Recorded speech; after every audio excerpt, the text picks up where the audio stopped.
Well, Susan, I would have enjoyed this a lot more had I gotten my cup of coffee.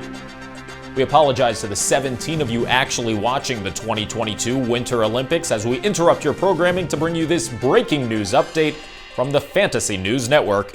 I'm your host, Brian Perry. We bring in our investigative reporter, Mr. Mark Pontarelli, who is braving the freezing temperatures of the Swiss Alps with a heart-wrenching story regarding the Team USA Bobsled team.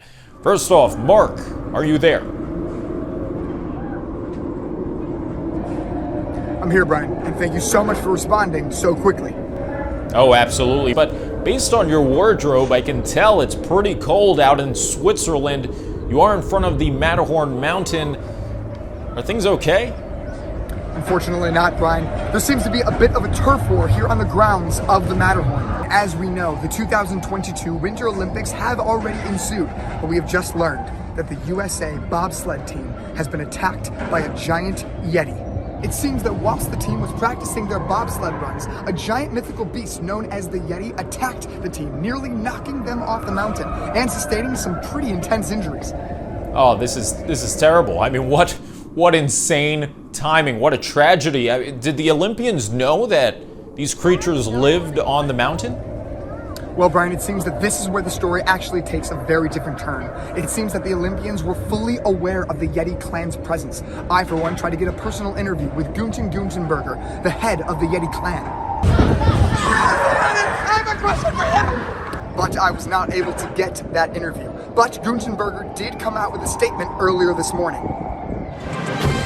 Look, we're just sick and tired of the humans parading around our mountain. We've tried to live in peace for hundreds of years, but it seems every 30 to 45 seconds, there's another bobsled racing through our home with a bunch of Americans screaming. We're just trying to live in peace, you know? Have our meals, watch some Bachelorette, get some sleep. Enough is enough with these bobsleds. And you know what?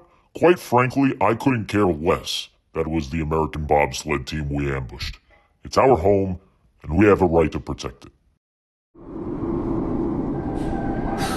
Pretty bold statement, if you ask me, Brian. How about that? Is it weird that I'm kind of hashtag Team Yeti here? Because, you know, it is their home, the mountain. I kind of feel like they're falling into that Pocahontas Na'vi from Avatar storyline.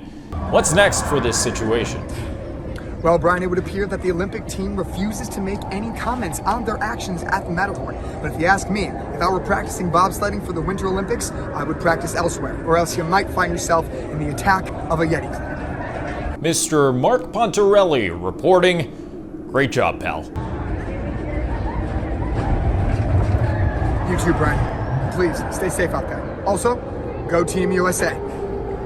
Well, that is if there is any Team USA left to compete. Once again, thank you, Mark. That's going to do it for this Fantasy News Network update. Coming up, it's the 2022 Winter Olympic ski jump out in a nuclear power plant in China. That's right, someone thought this made a pretty backdrop for the Olympic Games. I've been your host, Brian Perry. We'll see you next time.